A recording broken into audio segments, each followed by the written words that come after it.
चलिए, प्रोबेबिलिटी के elementary problem solve कर रहे थे, उसमें एक कैटेगरी हमने कॉइन लेके क्वेश्चन सॉल्व किए लास्ट वीडियो में। अब आज हम पढ़ेंगे ये वीडियो लेक्चर में डाइस के केस को। चलिए क्वेश्चन देखते हैं पहले। अ यूनिफॉर्म डाई, देखो एक ही डाई थ्रो कर रहे हैं।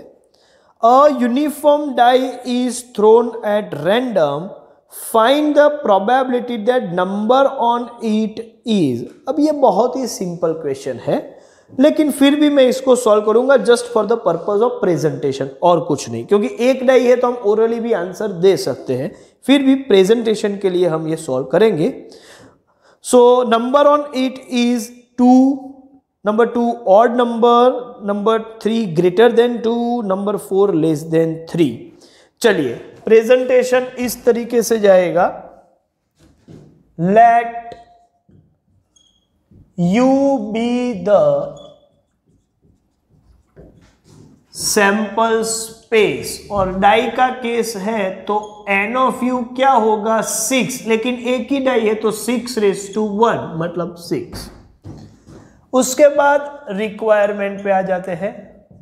First requirement, probability that the number on it is 2। Probability that number on die is 2। जिसकी प्रोबेबिलिटी पूछी है उसको इवेंट बनाओ। So let event A number on die is 2।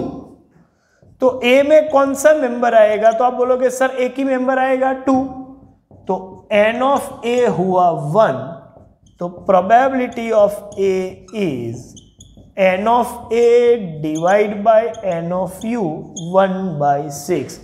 Die roll करो और 2 आए, उसकी क्या प्रोबेबिलिटी, तो टोटल पॉसिबल आउटकम 6 है और फेस पर 2 हो ऐसी एक ही साइड है, तो favourable divide by total 1/6।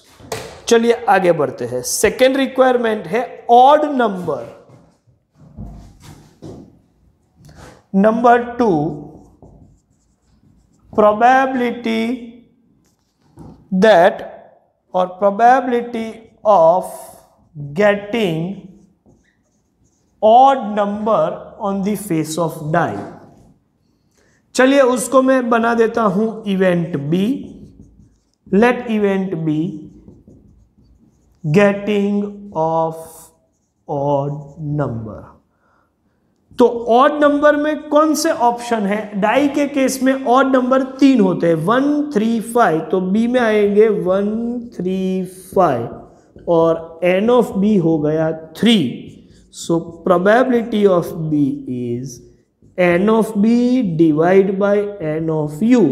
Answer होगा 3/6 और रिड्यूस करें तो 1/2। चलिए थर्ड रिक्वायरमेंट क्या है। थर्ड रिक्वायरमेंट है number on it is greater than 2। So probability of getting number greater than 2, जिसकी प्रोबेबिलिटी पूछी है उसी को इवेंट बनाते हैं। Let event C getting of number greater than 2। 2 से ग्रेटर, डाइस के केस में 2 से ग्रेटर मतलब कौन से नंबर, 3 4 5 एंड 6। तो लिख देते हैं, 3 आएगा तो भी हम बोल सकते हैं ग्रेटर देन 2 है, 4 में भी बोलेंगे, 5 और 6। So N of C equals to 4 and probability of C is N of C divide by N of U 4/6। Reduce करें तो 2/3। चलिए फोर्थ रिक्वायरमेंट। फोर्थ रिक्वायरमेंट है getting number less than 3। Probability of getting number less than 3। Okay, so late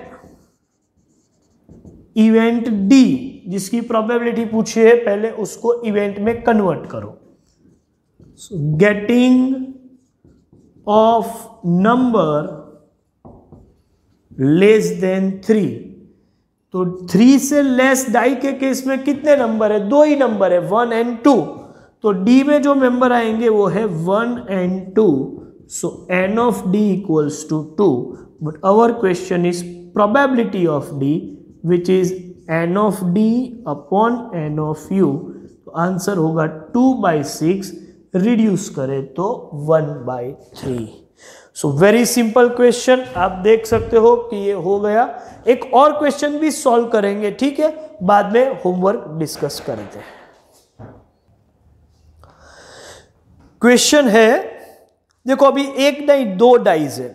2 dies are thrown at once, find the probability of getting number 1 a total of 10, same number appear on both the dies, a total greater than 12, a number greater than 4 on each die, a total of 5, a total of 8। चलिए कई सारे questions है, 1 by 1 solve करते हैं। पहले presentation का pattern जो है वो मेंटेन करेंगे। Let you be the sample space and n of u is 6/2, मतलब 36। तो ये तो क्लियर हो गया कि टोटल पॉसिबल आउटकम 36 है।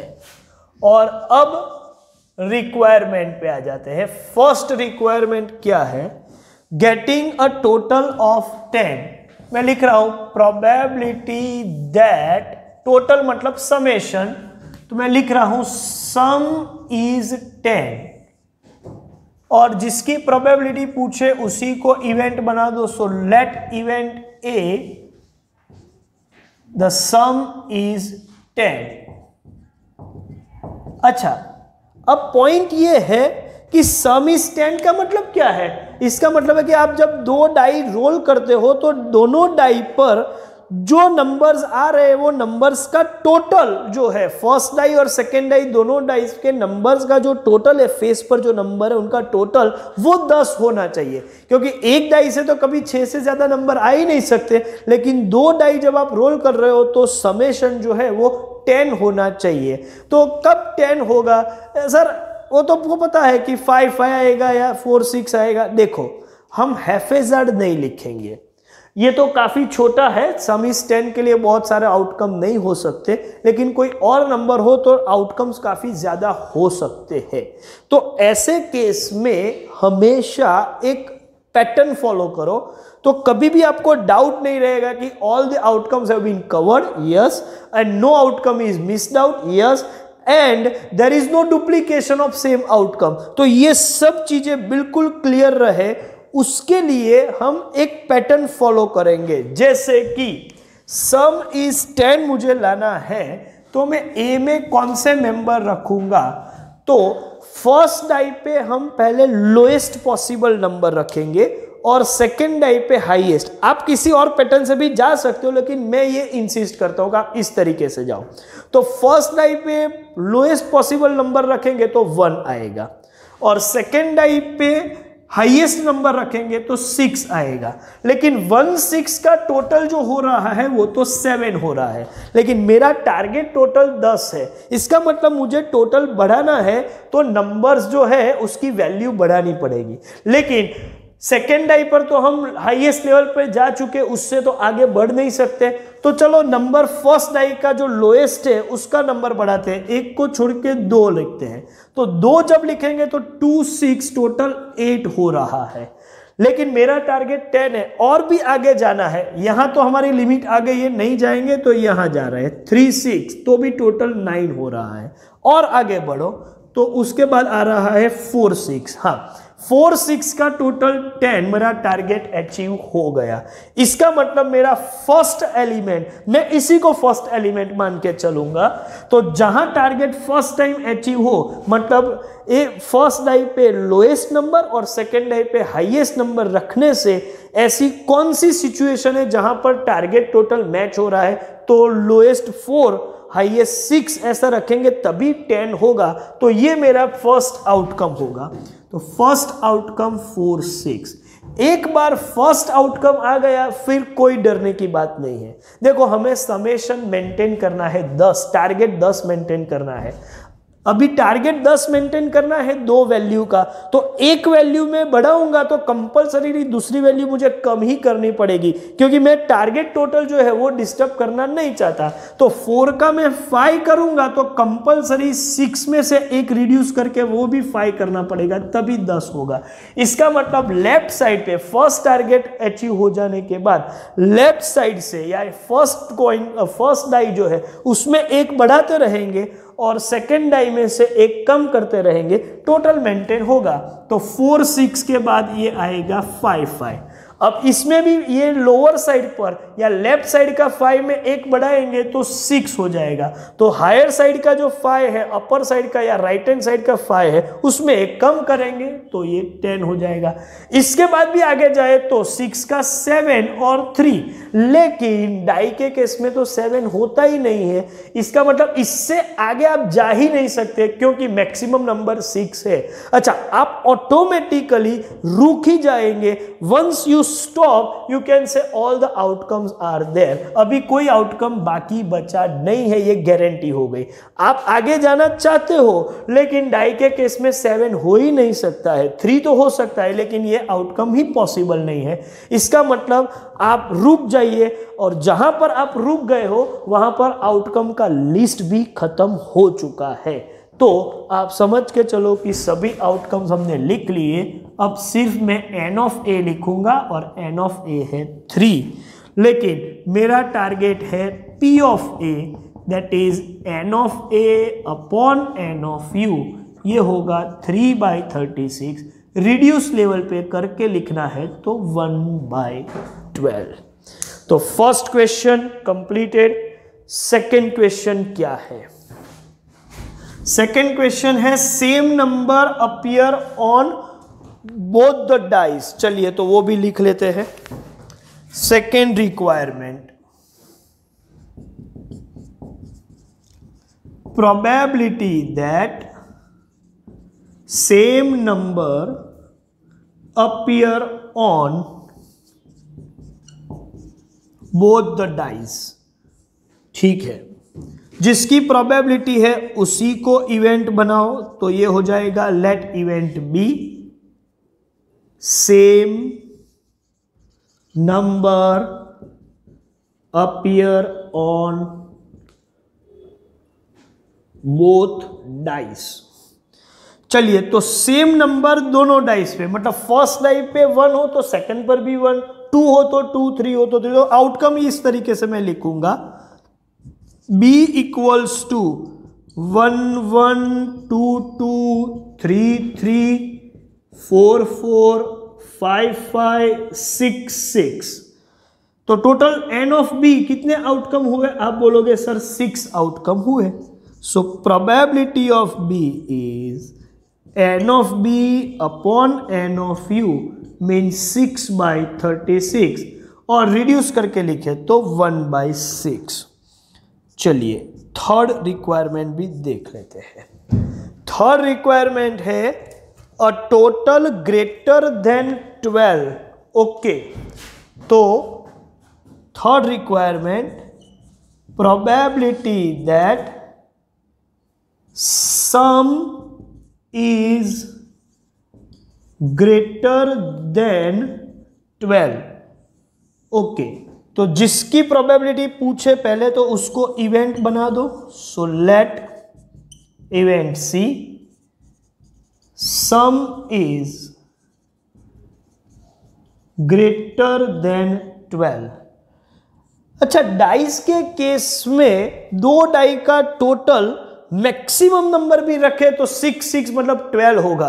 ग्रेटर देन 12 तो हो ही नहीं सकता। इसका मतलब सी में कोई भी आउटकम नहीं आएगा। ये जो है वो नल सेट या इम्पॉसिबल इवेंट है। सो n of c is 0। So p of c is n of c divide by n of u।